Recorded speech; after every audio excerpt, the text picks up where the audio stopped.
மனிதனுக்கு ஆளுகையையும் அவர் ஆயத்தம் பண்ணினார் என்பதை சத்திய வேதத்திலே நாம் பார்க்கிறோம். மனுஷனுக்கு ஆளுகையை அவர் ஆயத்தம் பண்ணி வைத்தார். வாசிப்போம். ஆதியாகமம் 1ஆம் அதிகாரம் 26வது வசனம். பின்பு தேவன் நமது சாயலாகவும் நமது ரூபத்தின்படியேயும் மனுஷனை உண்டாக்குவோமாக. அவர்கள் சமுத்திரத்தின் மச்சங்களையும் ஆகாயத்து பறவைகளையும் மிருக ஜீவன்களையும் பூமி அனைத்தையும் பூமியின் மேல் ஊறும் சகல பிராணிகளையும் ஆளக்கடவர்கள் என்றார். ஆளக்கடவர்கள் என்றார். நல்லா கவனிங்க. இந்த வசனத்தின்படி இன்னும் மனுஷன் வரல. நல்லா கவனிச்சுட்டே வாங்க. நமது சாயலாகவும் நமது ரூபத்தின்படி மனுஷனை உண்டாக்குவோமாக. இனிமேல் தான் உண்டாக்க போறாரு. இன்னும் மனுஷன் வரல. ஆதாம் வரல, ஏவாள் வரல, மனுவர்க்கம் வரல. மனுஷன் வர்றதுக்கு முன்னதாகவே நமது சாயலாகவும் பிதா, குமாரன், பரிசுத்த ஆவியானவர் 3 பேருமே பேசிக் கொள்கிறார்கள். நமது சாயலாக யாரை உண்டாக்கணும்? மனுஷனை உண்டாக்கணும். நமது ரூபத்தின்படியே மனுஷனை உண்டாக்கணும் அப்படின்னு அவங்க பேசிக்கிறாங்க. இப்ப 17ஆம் வசனம் முடியுது, 27ஆம் வசனம் முடியுது, 28வது வசனம் வருகிறது. 28ஆம் வசனத்துல மனுஷன் வந்துட்டான். இப்ப மனுஷன் வந்ததுக்கு பிறகு மனுஷனை கண்ணு முன்னால நிறுத்தி வச்சுட்டு இப்ப அவனை பார்த்து என்ன சொல்றான் தெரியுமா? ஆசிங்க 28. பின்பு தேவன் அவர்களை நோக்கி, நீங்கள் பலுகி பெருகி பூமியை நிரப்பி அதை கீழ்ப்படுத்தி சமுத்திரத்தின் மச்சங்களையும் ஆகாயத்து பறவைகளையும் பூமியின் மேல் நடமாடுகிற சகல ஜீவ ஜந்துக்களையும் ஆண்டு கொள்ளுங்கள் என்று சொல்லி தேவன் அவர்களை ஆசீர்வதித்தார். முதல்ல மனுஷன் வரல, தனக்குள்ளேயே திரியேக தேவன் பேசிக் கொள்கிறார்கள். இப்ப மனுஷன் வந்துட்டா. மனுஷன் வந்ததுக்கு பிறகு இப்ப அவனை பார்த்து சொல்றாரு, ஆளக்கடவர்கள். அவர்கள் என்ன செய்ய கடவர்கள்? ஆளக்கடவர்கள்.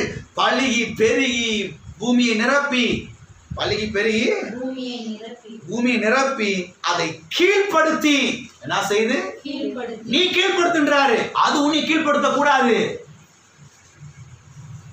அதுக்கு கீழே நீ இருக்க கூடாது.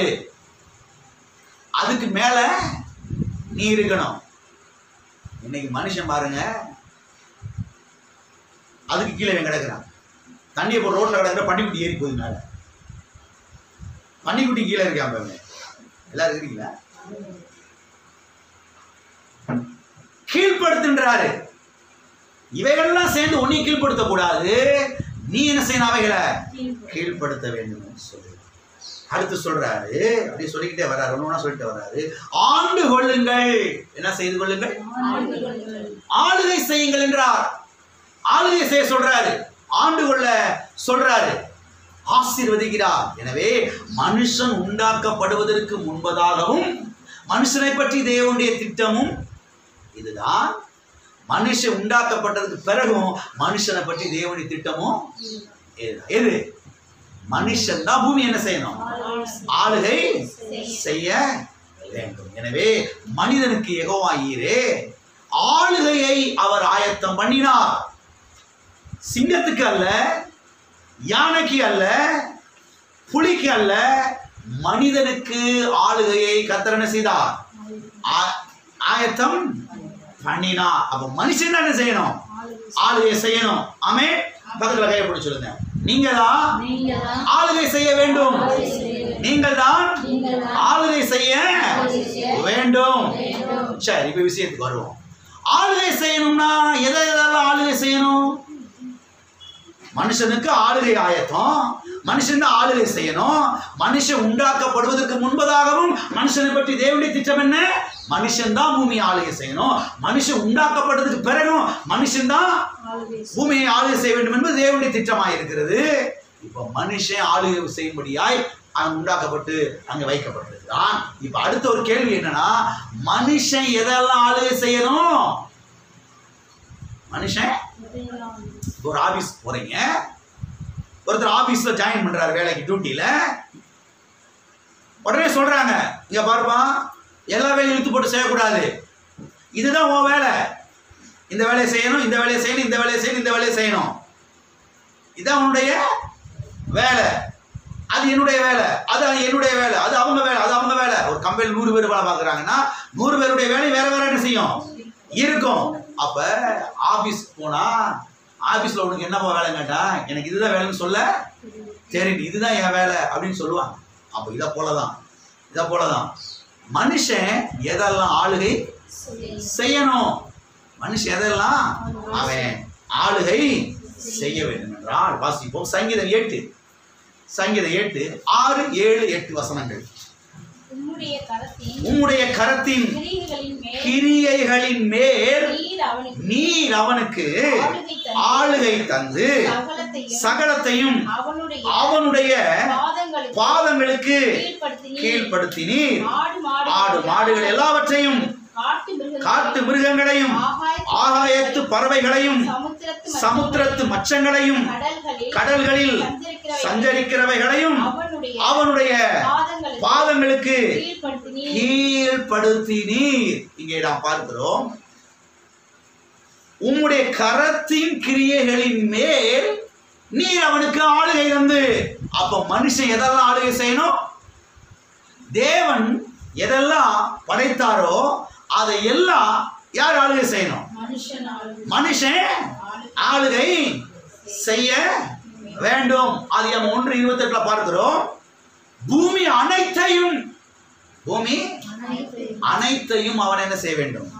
ஆளுகை செய்ய வேண்டும். மறுபடியும் வசனத்தை வாசிப்போம். அது 1:28. அது இன்னொரு விஷயத்தை சொல்ல விருப்பப்படுறேன், எல்லாம் கவனிங்க. அப்ப விளக்கிடுச்சு அவங்களுக்கு, மனுஷன் எதெல்லாம் ஆளுகை செய்யணும்? தேவனுடைய கரத்தின் கிரியைகள் மேல் நீர் அவனுக்கு ஆளுகை தந்திருக்கிறீர். உம்முடைய கரத்தின் கிரியைகள் மேல், உம்முடைய கரத்தின் கிரியைகள் மேலே அவனுக்கு ஆளுகை தந்தி. வாசிப்போம். ஆதியாகமம் 1:28. பின்பு தேவன் அவர்களை நோக்கி, நீங்கள் பலுகி பெருகி பூமியை நிரப்பி அதை கீழ்ப்படுத்தி சமுத்திரத்தின் மச்சங்களையும் ஆகாயத்து பறவைகளையும் பூமியின் மேல் நடமாடுகிற சகல ஜீவ ஜந்துக்களையும் ஆண்டு கொள்ளுங்கள் என்று சொல்லி தேவன் அவர்களை ஆசீர்வதித்தார். இங்கே நாம் பார்க்கிறோம், பூமியின் மேல் நடமாடுகிற சகல ஜீவ ஜந்துக்களையும் ஆண்டு கொள்ளுங்கள். முழு பூமியை சொல்றார், பூமி அனைத்தையும். பூமியில இருக்கிற எல்லாமே யாருடைய கண்ட்ரோல்ல இருக்குது? மனுஷனுடைய கண்ட்ரோல். மனுஷன் தான் என்ன செய்யணும்? அப்ப மனுஷன் எதாவது ஆளுகை செய்யணும்? பூமியில இருக்கிற எல்லா ஜீவராசிகள், செடி கொடி மரம் மிருகங்கள், அது இது, டைனோசர், யானை குட்டி, பூனை குட்டி, திங்க குட்டி எல்லாத்தையும் தெரிவித்தான் ஆளுகை செய்ய வேண்டும். எத்தனை விளங்கிருச்சு? இப்ப 26 வாசிக்கிற எல்லாருக்கும் 1:26 வாசிக்கிறேன். பின்பு தேவன் நமது சாயலாகவும் நமது ரூபத்தின்படியையும் மனுஷனை உண்டாக்குவோமாக. அவர்கள் சமுத்திரத்தின் மச்சங்களையும் ஆகாயத்து பறவைகளையும் மிருக ஜீவன்களையும் பூமி அனைத்தையும், எல்லாம் சொல்லுங்க, பூமி அனைத்தையும், சத்தமா சொல்லுங்க, பூமி அனைத்தையும். பூமி அனைத்துனாவே எல்லாம் முடிஞ்சிருச்சுல, அப்படிதானே? பூமி அனைத்துனாவே வீட்டுக்குள்ள இருக்கிற எல்லாமே உனக்குத்தான்பா அப்படின்னா அவ்வளவுதானே? வீட்டுக்குள்ள இருக்கிற எல்லாமே யாருக்கு தான்? அவனுக்கு தானே. அப்ப பாருங்க, இங்க சொல்றாரு, பூமி அனைத்தையும் நீ தானே செய்யணும், ஆளுகை செய்யணும் அப்படின்னு சொல்லிட்டாவே எல்லாமே முடிஞ்சிருச்சுன்னு அர்த்தம்ல. அப்ப பாருங்க, இன்னொன்னு எடுத்து அப்படியே ஹைலைட் பண்ணி காமிக்கிறார். ஹைலைட் பண்ணி அப்படி தனியா எடுத்து இதையே ஆளுகை செய்யணும்பா அப்படின்னு காமிக்கிறாரு. எதை வாசிக்கிறேன் கவனிங்க. பூமியின் மேல் ஊரும் சகல பிராணிகளையும் ஆழக்கடவர்கள், எல்லாம் சொல்லுங்க, பூமியின் மேல் ஊரும் சகல பிராணிகளையும் நான் ஆளுகை செய்ய வேண்டும். பூமி அனைத்துனாவே முடிஞ்சிருச்சுலங்க. பூமியின் மேல இருக்கிற எல்லாமே முடிஞ்சிருச்சுல. பூமியின் மேல ஊருன்றத தனியா எடுத்து காமிக்கணுமா? எல்லாம் கவனிக்கிறீங்களா? நல்லா கவனிங்க, நல்லா கவனிங்க. பூமியின் மேல் ஊரும் பிராணி என்பது எதை குறிக்குதுன்னா, சாத்தானையும் அவனுடைய தூதர்களையும் குறிக்கிறது. அதை நீங்க கவனிக்கணும். பூமி அனைத்துனாவே எல்லாம் முடிஞ்சிருச்சுல, எல்லாத்தையும் ஆளுகை செய்யணும்ல. அப்புறம் தனியா அவரை எடுத்து பூமியின் மேல் ஊரும் சகல பிராணிகளையும் நீ என்ன செய்யணும்? ஆளுகை செய்யணும்னா கர்த்தர் என்ன சொல்றாரு? இந்த ஊரும் பிராணி என்பது பிசாசுக்கு அடையாளமா இருக்குது, சாத்தானுக்கு அடையாளமா இருக்கிறது, அவனுடைய சைனியங்களுக்கு அவனுடைய கிரியைகளுக்கு அடையாளமா இருக்கிறது. எனவே அதை நீதான் ஆளுகை செய்யணும், அதை நீதான் ஆளுகை செய்யணும். எனவே மனிதனுக்கு தேவனுடைய கிரியைகளாகிய சூரியன் மேலே, சந்திரன் மேலே, நட்சத்திரங்கள் மேலே, சமுத்திரத்தின் மேலே, மச்சங்கள் மேலே, மிருகங்கள் மேலே, ஆகாயத்து பறவைகள் மேலே, எல்லாவற்றின் மேலேயும் ஆளுகை இருக்கிறது. அதோடு கூட சாத்தான் மேலையும் அவனுடைய சைனியங்கள் மேலையும் அவனுடைய கிரியைகள் மேலையும் மனுஷனுக்கு ஆளுகை இருக்கிறது. எனவேதான் இயேசு கிறிஸ்து புதிய ஏற்பாட்டிலே வந்து சொல்லுகிறார், சர்ப்பங்களையும் தேள்களையும் மிதிக்கவும். எதை மிதிக்கவும்? எல்லாரும் இருக்கிறீங்களா? ஊரும் சகல பிராணிகளையும் ஆளக்கடவர்கள். அப்ப அந்த ஊரும் பிராணி என்பது அந்த சர்ப்பம், தேளு, பூரா, அதெல்லாம் யாருக்கு அடையாளமா இருக்குது? சாத்தானுக்கு, பிசாசுக்கு அடையாளமா இருக்கிறது. அதையும் நீதான் என்ன செய்யணும்? ஆளுகை செய்யணும். அதன் மேலே உனக்கு அதிகாரம் இருக்குது. எல்லாம் சொல்லுங்க. சாத்தான் மேலே, அவனுடைய சைனியங்கள் மேலே, அவனுடைய கிரியைகள் மேலே எனக்கு ஆளுகை இருக்கிறது. ஆமென். எனவே மனிதனுக்கு பிசாசின் மேலேயும் ஆளுகை இருக்கிறது. ஆகவே நீங்கள் ஆளுகை செய்ய வேண்டும். பக்கத்துல கையப்படி சொல்லுங்க, நீங்கள் ஆளுகை செய்ய வேண்டும். ஆமென். நீங்கள் என்ன செய்யணும்? ஆளுகை செய்ய வேண்டும். பிசாசையும் அவனுடைய சைனியங்களையும் நீங்கள் ஆளுகை செய்ய. என்ன கொஞ்சம் சொல்றேன் பாருங்க, நல்லா கவனிங்க. சாத்தானையும் அவனுடைய கிரியைகளையும் ஆளுகை செய்ய வேண்டும் என்றால் அப்படி ஒன்றும் சிலருக்கு ரொம்ப கொஞ்சம் விளங்க மாட்டேங்குது. இது இன்னும் கொஞ்சம் அதை தனியாக பிரித்து எடுத்து அப்படி வெளிப்படையாக சொன்னால் சிலருக்கு விளங்குது. சொல்கிறேன் எப்படி. இந்த செய்வன பிலிசுனிய மந்திரவாதம் இருக்கு பாருங்க, அதை நம்ம தான் ஆளுகை செய்யணும். இப்போ விளங்குது பாருங்க. சாத்தானையும் அவனுடைய சைனியங்கள் சொன்னால் விளங்க மாட்டேங்குது. ஊரும் சகல பிராணிகளை நீ ஆளுகை செய்ய கடவாய், அதை நீ ஆளுகை செய்யணும். அப்ப சாத்தானுடைய கிரியைகள் என்பது எது? வியாதி, பலவீனம், இந்த பில்லிசூனியம், மந்திரவாதம், மருந்து வேலைகள், மாந்திரிக வேலைகள், இதையும் நீ தான் என்ன செய்யணும்? என்ன செய்யணும்? ஆளுகை செய்ய.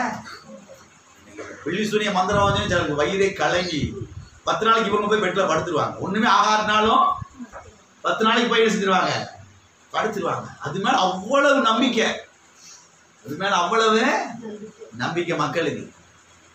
கர்த்தர் சொல்றாரு, அதையும் நீதான் என்ன செய்ய வேண்டும்? ஆளுகை செய்ய வேண்டும். வாசிப்போம். லூக்கா 10ஆம் அதிகாரம் 19வது வசனம்.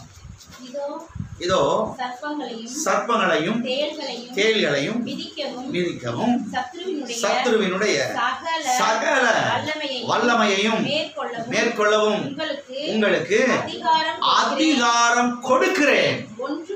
ஒன்று உங்களை சேதப்படுத்த மாட்டாதே. ஒன்று உங்களை சேதப்படுத்த மாட்டாதே. கரங்களுக்கு சொல்லுவோம். ஒன்றும் உங்களை சேதப்படுத்த மாட்டாதே. ஆமென். ஒன்று உங்களை. அது வந்து நம்மள ஒரு அடியடியை போட்டுருச்சுன்னா சிலருக்கு பாருங்க எப்படி இருக்காங்க பாருங்க. அது நம்மளை வந்து அடியடிய, அது எப்படி அடியடிய போனது? கர்த்தர் சொல்றார், ஒன்று உன்னை சேதப்படுத்த மாட்டாதே. இதோ சர்ப்பங்களையும் தேள்களையும் மிதிக்கவும். இந்த சர்ப்பமும் தேளும் இதை குறித்து தான் ஆதியாகமத்துல 1ஆம் அதிகாரம் 26வது வசனத்தை சொல்றாரு. பூமி அனைத்தையும் சொல்லிட்டாரு. அதுக்கு பிறகு சொல்றாரு, பூமி மேல் ஊரும் சகல பிராணிகளையும் நீ ஆள கடவாய், நீ மிதிக்க கடவாய், அதன் மேல அதிகாரம் செலுத்த கடவாய். மனுஷன் பாவத்துல விழுந்து எல்லாத்தையும் இழந்துட்டான். இப்ப புதிய ஏற்பாட்டுல இயேசு கிறிஸ்து வந்து சொல்றாரு, இந்த பாரு, அதிகாரத்தை தர்றேன், ஆளுகையை தர்றேன், நீ என்ன செய்யலாத? ஆளுகை செய்யலாம். நீ என்ன செய்யலாத? ஆளுகை செய்யலாம். இதோ சர்ப்பங்களையும் தேள்களையும் மிதிக்கவும். இதோ, இதோனா கண்ணை திறந்து பாருன்னு அர்த்தம். Behold, open your eyes and see என்ற அர்த்தம். கண்ணை திறந்து பாரு, சத்தியத்தை பாரு, அதிகாரத்தை பாரு, ஆளுகையை பாரு, உனக்கு கொடுக்கப்பட்டிருக்கிற அதிகாரத்தை கவனி. அதிகாரம் இல்லாத ஆளை என்ன செய்யாத, அப்படியே கிட்டு கிட்டு கிட்டு என்ன செய்யாத, ஆடிடாத. சில ஆள்களுக்கு பார்த்து கிட்டு கிட்டு கிட்டு நட்டிக்கி 10 பேர் கையை பிடிச்சி என்ன செய்யணும், ஸ்ட்ரென்த் பண்ணி இப்படி சும்மா தைரியம் நல்லா நாங்களா இருக்கிற பக்கத்துல அப்படின்னு சொல்லி என்ன செய்யணும், அவங்கள தைரியப்படுத்தணும். அருமையானவர்களே கவனியுங்கள், எந்த நேரமும் சிலர் வந்து தைரியப்படுத்திட்டு இருக்க மாட்டாங்க. சில சமயங்களில் தனியாக தான் நிற்கணும். தனியாக தான் நிற்கணும். கர்த்தர் சொல்றாரு, நான் உன்னை விட்டு விலகுவதும் இல்லை, உன்னை கைவிடுவதும் இல்லை. ஆமே, நான் உன் கூட இருக்கிறேன். ஆகவே கண்ணை திறந்து பார்த்து அதிகாரத்தை நீ என்ன செய்ய, பயன்படுத்து. சர்ப்பங்கள் மேல, தேள்கள் மேல, பிலிசூனியங்கள் மேல, மந்திரவாதங்கள் மேல, மாந்திக வேலைகள் மேல, மருந்து வேலைகள் மேல, பிசாசின் கிரியைகள் மேல, வியாதியின் மேல, நோயின் மேல, பிணிகள் மேல, பலவீனத்தின் மேல அதிகாரத்தை செலுத்து. உனக்கு கொடுக்கப்பட்டிருக்கிற அதிகாரத்தை நீ யூஸ் பண்ணு என்று கர்த்தர் சொல்லுகிறதை நாம் பார்க்கிறோம். எத்தனை பேர் பயன்படுத்த போறீங்க? ஒன்று உங்களை சேதப்படுத்த, ஒன்று உங்களை சேதப்படுத்த, ஒன்று உங்களை சேதப்படுத்த மாட்டாதே. ஆகவே தைரியமாக உங்களுக்கு கொடுக்கப்பட்டிருக்கிற அதிகாரத்தை என்ன செய்யுங்கள், பயன்படுத்துங்கள். ஆகவே ஆதாமுக்கு ஆளுகை ஆயத்தம், அதிகாரம் ஆயத்தம். ஆதாமுக்கு மாத்திரமல்ல, நமக்கும் அதே அதிகாரம், அதே ஆளுகை என்ன செய்யப்பட்டிருக்கிறது, கல்வாரி சிலுவையின் மூலமாக, மீட்பின் மூலமாக நமக்கு என்ன செய்யப்பட்டிருக்கிறது, கொடுக்கப்பட்டிருக்கிறது. ஆகையால் உயிர்த்தெழுந்த இயேசு கிறிஸ்து சொன்னார், வானத்தில் பூமியிலும் சகல அதிகாரம் எனக்கு கொடுக்கப்பட்டிருக்கிறது, ஆகையால் நீங்கள் புறப்பட்டு போங்க. அதிகாரம் எனக்கு கொடுக்கப்பட்டிருக்கிறது, நீங்கள் அதிகாரம் யாருக்கு கொடுக்கப்பட்டிருக்குதோ அவங்க தானே புறப்பட்டு போகணும். அதிகாரம் யார்கிட்ட இருக்குதோ அவங்க தானே புறப்பட்டு போகணும். யார்கிட்ட சாவி இருக்குதோ அவங்க தானே திறக்கணும். ஆனா கர்த்தர் சொல்றாரு, அதிகாரம் ஏன்ட்ட இருக்குது, நீ என்ன செய்ய, புறப்பட்டு போ. அவ என்ன சொல்றாரு, தலைக்கு கொடுக்கப்பட்டிருக்கிற அதிகாரம், சரீரத்துக்கு கொடுக்கப்பட்டிருக்கிற அதிகாரம். நான் தலை, நீ சரீரம். எனக்கு கொடுக்கப்பட்டிருக்கிற அதிகாரம், உனக்கு கொடுக்கப்பட்டிருக்கிற அதிகாரம். எனவே அதிகாரத்தை நீ யூஸ் பண்ணு. யூஸ் பண்ணி இந்த பூமியில வெற்றிகரமாய் வாழ், ஜெயமுள்ள வாழ்க்கை வாழ் என்று கர்த்தர் சொல்லுகிறார். ஆமென்.